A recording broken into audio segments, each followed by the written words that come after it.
Kasalukuyang dinaraos po ang Grand Kapamilya Summer Fair sa Quezon Memorial Circle. Alamin natin ang sitwasyon doon. Kapamilya, ano na ang nangyayari dyan?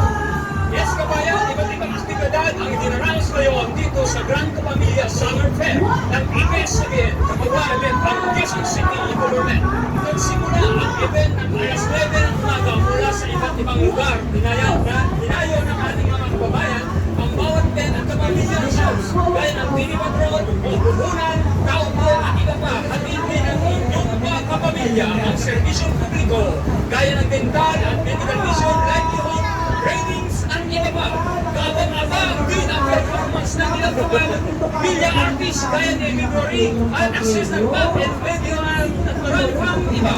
Magkakaroon din ng pagpapalilaw sa mga bayong may Quezon Memorial Shrine. Galit eh. The red, green at blue.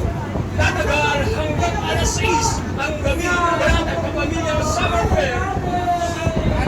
Ano po ang nagulat? Boots Aragon at your service.